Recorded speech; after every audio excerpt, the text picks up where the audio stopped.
There's a photograph taken in 1958 of a man named Harold Whitfield. He is 74 years old in that photo.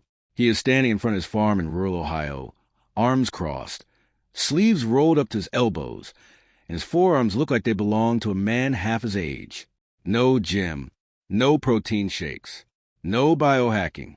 Harold worked his land, ate simple food, and kept his strength until the very end of his life.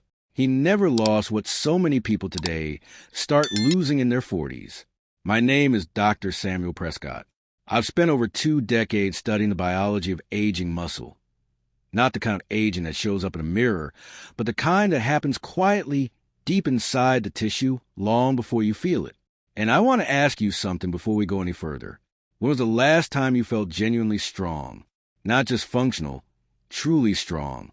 The kind of strength that lets you get up from a chair without using your hands.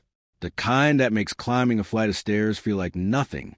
The kind Harold still had at 74. If you're watching this, there's a good chance that kind of strength feels farther away than it used to. And I want you to understand something important from the very beginning of this video. That feeling is not just aging. It is a signal, and almost nobody is paying attention to it. What I'm going to share with you today is not something you'll hear in a routine checkup. It is not something most people discover until the problem has already progressed much further than it needed to. And if you leave this video early, you will miss the one piece of information that connects everything. The reason why people like Harold kept their strength and why so many people today are quietly losing it decades earlier than their biology should allow. So let me start where the story actually begins, not with weakness, but with what happens just before it. Inside every muscle in your body, there is a constant process of rebuilding. Old proteins break down, new ones form.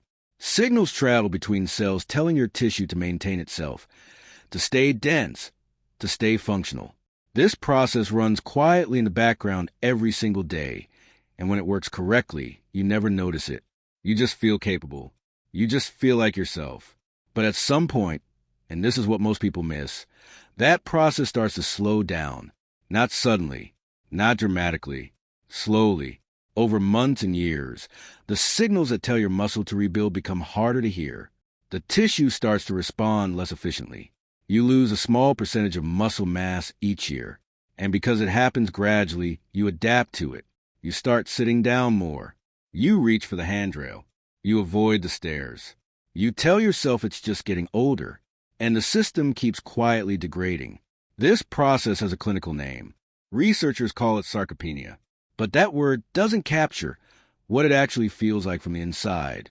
It doesn't capture the moment you realize you used to carry grocery bags from the car in one trip, and now you need two. It doesn't capture the strange exhaustion after a walk that used to feel like nothing. It doesn't capture the subtle instability, that feeling of not quite trusting your own legs the way you once did. And here is what makes this particularly difficult to address. The loss is invisible in the early stages. You don't see it coming. There's no alarm. There's no moment where the body announces that something is changing.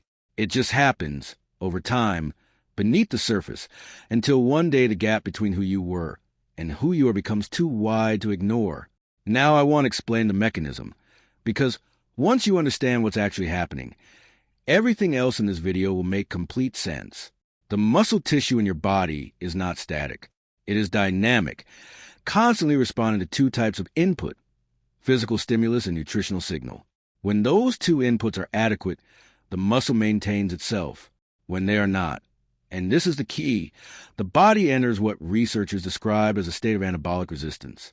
The tissue becomes less responsive. The same stimulus that once triggered rebuilding now produces a weaker response.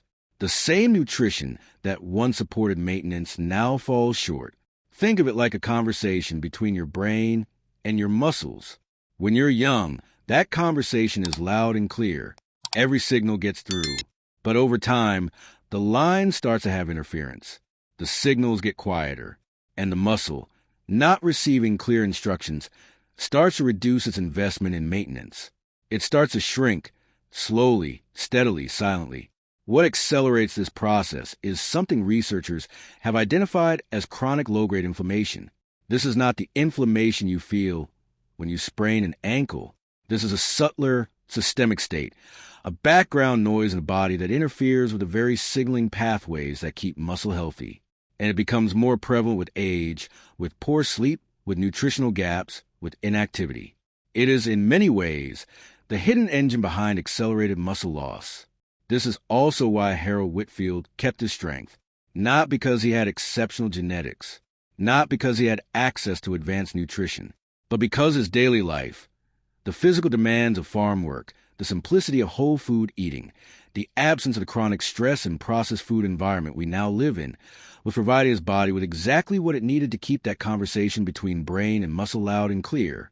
His body was never left without the raw materials it needed to rebuild. And here is where the story becomes relevant to you, right now, today, if you are over 40, and especially if you're over 50 or 60. The probability that your body is already experiencing some degree of anabolic resistance is very high.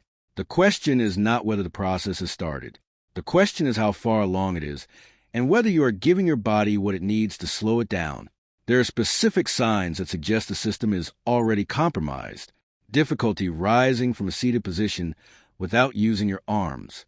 Feeling winded after activities that used to require no effort. Legs that feel heavier than they should during ordinary movement. A noticeable reduction in grip strength. Muscle soreness that lasts longer than it used to. These are not random inconveniences. These are the body's way of communicating that something in the maintenance system is not working the way it should. And I want to be direct with you here, because this matters. If you are experiencing any of these signs and you are dismissing them as simply getting older, you may be allowing a window of opportunity to close. The body still has a capacity to respond. The tissue still has the ability to be supported, but that capacity is not permanent. And every year of inaction is a year the system moves further in the wrong direction. The link in the description below and in the first comment of this video takes you to information about a natural approach that a growing number of people have been using to support muscular function from the inside, addressing the very mechanisms I've described. The signaling breakdown, the nutritional gaps, the cellular environment that either supports muscle or works against it. I want you to look at it not as a product, but as a possible missing piece in a system that may have been running below its potential for years. The people who have found it most useful are precisely those who are at the stage I've been describing, where the signs are already present, but the body still has a capacity to respond. Go look at what's there. Read it carefully. It connects directly to everything I've just explained. Now, let me take you deeper into the biology, because there is a layer to this story that most conversations about muscle health completely ignore. When researchers study the difference between people who age with strong functional muscle and those who don't, one of the most consistent findings has nothing to do with exercise frequency or even overall diet quality. It has to do with the availability of specific amino acids, the molecular building blocks that the body uses to carry out protein synthesis. Not protein in general. Specific amino acids, in specific proportions, at specific points in the body's maintenance cycle. The reason this matters is that muscle protein synthesis, the process by which your body actually builds and repairs muscle tissue, is not a simple operation. It is a precise biochemical sequence that requires a complete set of building blocks to run correctly. If any one of those building blocks is missing or present in insufficient quantity, the entire sequence is disrupted. The body cannot compensate by using what it has. It simply does not complete the rebuild. And over time, those incomplete rebuilds accumulate into the kind of gradual loss that eventually becomes visible and felt. This is a concept called the limiting amino acid effect, and it is one of the most underappreciated factors in age-related muscle decline. People eat what they believe is enough protein. They may even be consuming more protein than they did in their 30s. But the specific amino acids required for efficient muscle protein synthesis are not present in the right balance. The body's ability to use that protein is severely compromised. Harold's generation, without knowing any of the science, was eating a way that naturally provided those building blocks. Red meat, eggs, organ meats, bone-rich broths. These foods contain not just protein, but the precise amino acid profiles that match what human muscle tissue actually requires. Today's diet, even among health-conscious people, is frequently deficient in exactly those amino acids that matter most for maintaining muscle after 40. And this deficiency does not just mean less muscle mass. It means a slower recovery from physical activity. It means reduced signaling in the pathways that regulate muscle maintenance. It means the inflammatory environment I described earlier has less resistance against it. It means the entire system operates below capacity, quietly, for years, while the person wonders why they feel increasingly less capable. There's also a timing dimension to this that most people overlook entirely. The window during which muscle protein synthesis is most responsive, most capable of being activated, is not unlimited. It narrows with age, and it narrows further when the body is in a nutritionally compromised state. This is why two people the same age, doing similar amount of physical activity, can have dramatically different muscle outcomes over a decade. One of them is providing the body what it needs at the right time in the right form. The other is not, and the difference is invisible until it isn't. I want you to think about what a decade of this looks like, not the dramatic version, not the worst case, just the quiet version. The person who at 45 starts to notice small things, the stairs, the bags, the recovery time, who adjusts their life to accommodate the gradual reduction in capacity, who tells themselves it's normal, who by 55 has reorganized their daily life around what they can no longer do, without ever quite identifying the moment it became a limitation, who by 65 is genuinely fragile in ways that affect their independence, their confidence, their relationship with their own body. That trajectory is not inevitable, but it is a default trajectory if nothing changes. And the frustrating truth is that the window in which the body can most effectively be supported gets smaller with each passing year. The tissue that responds well to proper support today may respond less well in 5 years. The signaling pathways that are still functioning now may be further compromised then. The body's capacity to rebuild is not fixed. It is a resource that diminishes over time, and the earlier to support it, the more that capacity is preserved. This is not meant to frighten you. It is meant to be precise, because precision is what this moment requires.